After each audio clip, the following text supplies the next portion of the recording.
Assalamualaikum warahmatullahi wabarakatuh. Bagaimana kabarnya hari ini anak-anak? Semoga semua dalam keadaan sehat walafiat dan selalu dalam lindungannya. Amin, amin ya robbal alamin. Sebelum memulai pembelajaran hari ini, marilah kita berdoa terlebih dahulu supaya ilmu yang diperoleh bermanfaat dan barokah. Amin. Berdoa mulai. Berdoa selesai. Anak-anak, hari ini kita akan belajar mengenai metode, tahapan, kemasan, dan penyajian pengolahan bahan pangan serealia, kacang-kacangan, dan umbi. Silahkan disimak video berikut ini. Tujuan pembelajaran pada pertemuan hari ini yaitu mengidentifikasi teknik pengolahan, tahapan dan penyajian bahan pangan serealia, kacang-kacangan, dan umbi berdasarkan rasa ingin tahu dan peduli lingkungan. A. Metode pengolahan. Memasak adalah kegiatan menyiapkan atau mengolah bahan makanan menjadi hidangan yang siap untuk dikonsumsi dengan cara memanaskan bahan makanan agar bahan makanan tersebut aman untuk dikonsumsi. Berikutnya ada teknik pengolahan. Ada dua macam teknik pengolahan, yaitu yang pertama teknik pengolahan makanan panas basa, moist heat cooking, yaitu pengolahan bahan makanan dengan menggunakan bahan dasar cairan untuk mematangkannya. Yang kedua ada teknik pengolahan makanan panas kering, dry heat cooking, yaitu pengolahan makanan tanpa bantuan bahan dasar cairan untuk mematangkannya. Selanjutnya kita bahas satu persatu teknik pengolahannya. Yang pertama teknik pengolahan makanan panas basa. A. Teknik merebus boiling, yaitu mengolah bahan makanan dalam cairan yang sudah mendidih. Cairan yang digunakan dapat berupa air, kaldu, dan susu. Caranya, bahan makanan dimasukkan ke dalam cairan yang dingin atau dalam air yang telah panas. B. Teknik merebus menutup bahan pangan, poaching, yaitu cara memasak bahan makanan dalam bahan cair sebatas menutupi bahan makanan yang direbus dengan api kecil di bawah titik didih 92-96 derajat Celcius. Bahan makanan yang dipoach ini adalah bahan makanan yang lunak atau lembut dan tidak memerlukan waktu lama dalam memasaknya, seperti buah-buahan, sayuran, telur, dan ikan. Cairan bisa berupa kaldu, air yang diberi asam, cuka, dan susu. C. Teknik merebus dengan sedikit cairan, braising, yaitu teknik merebus bahan makanan dengan sedikit cairan, kira-kira setengah dari bahan yang akan direbus, dalam panci tertutup dengan api dikecilkan secara perlahan-lahan.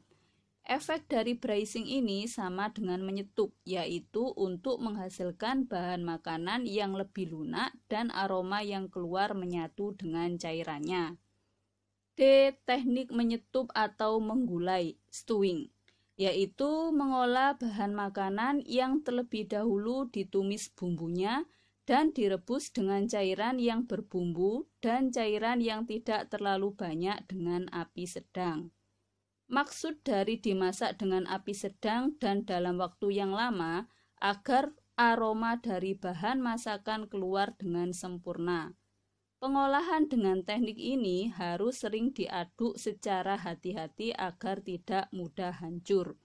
Pada proses stewing, cairan yang dipakai yaitu air, susu, santan, dan kaldu.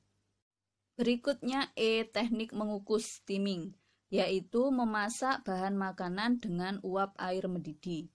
Sebelum mengukus bahan makanan, alat pengukus yang sudah berisi air harus dipanaskan terlebih dahulu hingga mendidih dan mengeluarkan uap. Baru masukkan bahan makanan pada steamer atau pengukus. Efek dari teknik ini ialah menjadikan makanan lebih lunak dan lembut. Nilai gizi bahan makanan tidak banyak yang hilang karena tidak bersentuhan langsung dengan air. Makanan yang diolah dengan cara ini yaitu puding, bolu, maupun sayuran, ikan, dan ayam. F. Teknik mendidih, simmering, yaitu teknik memasak bahan makanan dengan saus atau bahan cair lainnya yang dididihkan dahulu baru api dikecilkan di bawah titik didih dan direbus lama, di mana di permukaannya muncul gelembung-gelembung kecil. Teknik ini biasanya digunakan untuk membuat kaldu yang mengeluarkan ekstrak dari daging yang direbus. G. Teknik mengetim, yaitu memasak bahan makanan dengan menggunakan dua buah panci yang berbeda ukuran, di mana salah satu panci lebih kecil. Cara ini memang memerlukan waktu yang lama, seperti nasi tim dan coklat. Berikut contoh video teknik braising. Berikut contoh video teknik braising. Berikut contoh video 2. Teknik pengolahan pangan panas kering. A. Teknik menggoreng dengan minyak banyak, deep frying, yaitu memasak bahan makanan dengan menggunakan minyak atau lemak yang banyak hingga bahan makanan benar-benar terendam sehingga memperoleh hasil yang kering atau crispy. B. Teknik menggoreng dengan minyak sedikit, shallow frying, yaitu mengolah bahan makanan atau proses menggoreng yang dilakukan dengan cepat dalam minyak goreng yang sedikit pada wajan datar. Dalam shallow frying, bahan makanan biasanya hanya satu kali dibalik. Berikutnya C. Teknik menumis, sauteing, yaitu teknik memasak dengan menggunakan sedikit minyak olahan dan bahan makanan yang telah dipotong kecil atau diiris tipis yang dikerjakan dalam waktu sebentar dan cepat, diaduk-aduk serta ditambah sedikit cairan sehingga sedikit berkuah atau basah. Cairan yang biasanya ditambahkan adalah saus, krim, dan sejenisnya yang dimasukkan pada saat terakhir proses pemasakan. D. Teknik memanggang, baking. Memanggang atau baking yaitu pengolahan bahan makanan di dalam oven dengan panas dari segala arah tanpa menggunakan minyak atau air. Baking memiliki beberapa metode, diantaranya seperti berikut. Yang pertama, memanggang kering. Ketika memanggang dengan oven, bahan makanan akan mengeluarkan uap air. Yang kedua, memanggang dalam oven menambah kelembapan. Ketika memanggang bahan makanan, masukkan wadah berisi air yang akan mengeluarkan uap air yang masuk ke dalam oven, menyebabkan kandungan air dalam bahan makanan bertambah dan akan menambah kualitas makanan. Yang terakhir, memanggang dalam oven dengan menggunakan dua wadah. Wadah pertama berisi bahan makanan dan wadah kedua diberi air. Wadah pertama dimasukkan ke dalam wadah kedua sehingga panas yang sampai ke bahan makanan lebih lambat. Yang terakhir, di teknik pengolahan bahan pangan panas kering ada teknik membakar, grilling, yaitu teknik mengolah makanan di atas lempengan besi panas atau yang disebut dengan griddle, atau di atas papan dadar atau teflon yang diletakkan di atas perapian langsung. Berikut adalah contoh video grilling atau membakar. Selanjutnya kita bahas tahapan pengolahan. Ada 4 tahapan pengolahan. Yang pertama, perencanaan. Yang kedua, pembuatan. Yang ketiga, penyajian atau pengemasan, dan yang terakhir adalah evaluasi. Saja yang dilakukan setiap tahapan pengolahan. Yang pertama, perencanaan, yaitu identifikasi kebutuhan dan ide atau gagasan. Identifikasi kebutuhan adalah menganalisis kebutuhan pengolahan pangan berdasarkan kondisi lingkungan. Ide atau gagasan adalah membuat rencana atau merancang suatu pembuatan pengolahan pangan sesuai dengan hasil identifikasi kebutuhan. Berikutnya adalah persiapan alat dan bahan. Alat-alat dan bahan-bahan yang dibutuhkan dalam proses pembuatan. Selanjutnya di proses pembuatan yaitu aktivitas pembuatan atau pengolahannya sesuai dengan keselamatan kerja dan hal khusus lainnya. Berikutnya yaitu pengemasan. Di dalam pengemasan ini kita menyiapkan wadah penyajian dan estetikanya, serta wadah kemasan estetika dan kesehatan. Yang terakhir yaitu evaluasi. Pada tahap evaluasi, kita merasakan hasil atau produk pengolahan pangan, mengevaluasi seluruh proses atau setiap tahapan pembuatan pengolahan sebagai bahan perbaikan. C. Kemasan dan penyajian pengolahan. Pengemasan makanan adalah suatu cara atau perlakuan pengamanan terhadap makanan atau bahan pangan, agar makanan atau bahan pangan baik sebelum diolah maupun yang telah mengalami pengolahan dapat sampai ke tangan konsumen dengan selamat, secara kuantitas maupun kualitas. Fungsi dari pengemasan sendiri yaitu untuk mengatur interaksi antara bahan pangan dengan lingkungan sekitar, sehingga menguntungkan bagi bahan pangan dan menguntungkan bagi manusia yang mengonsumsi bahan pangan. Apa sih tujuan dari pengemasan? Tujuannya adalah 1. Untuk mencegah rusaknya nutrisi atau gizi bahan pangan, 2. Mendukung perkembangan makanan siap saji, dan 3. Adalah untuk menambah estetika dan nilai jual bahan pangan. Selanjutnya, jenis-jenis bahan kemas. Ada 2 macam bahan kemas. Yang pertama, wadah utama. Yang kedua, wadah luar. Wadah utama seperti kaleng, botol, plastik, kertas, kain, kulit, daun, gerabah, dan bambu.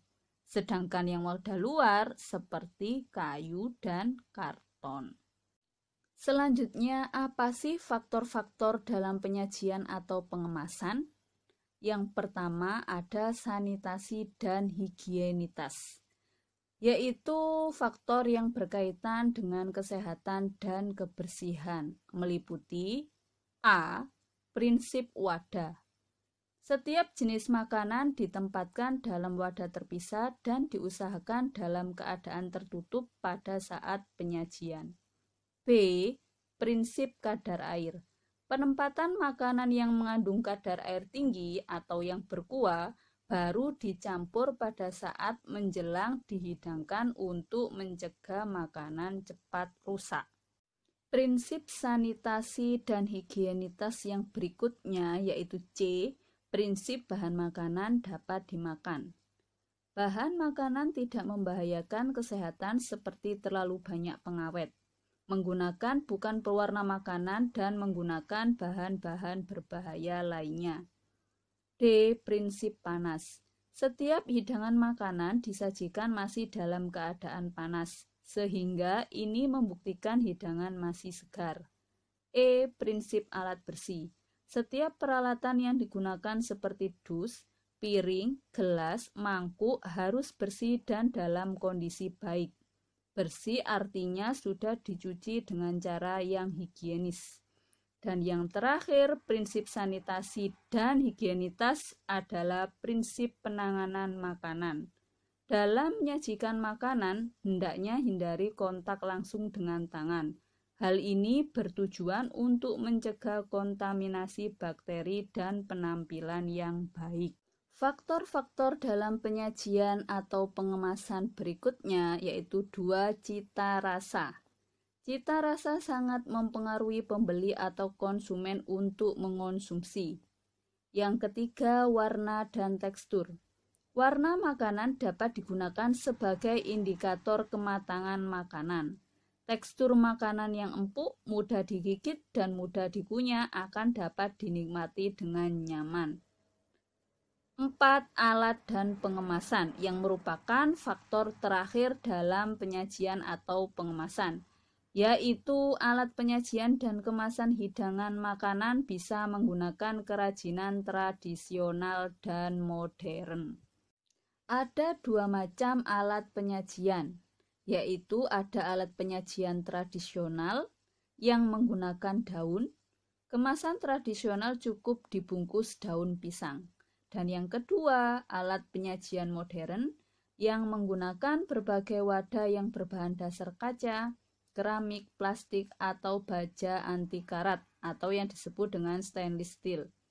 Kemasan modern yang sering digunakan yaitu aluminium foil, styrofoam, dan plastik. Oke anak-anak, sekian materi hari ini. Semoga penjelasan hari ini dapat bermanfaat bagi kalian semua.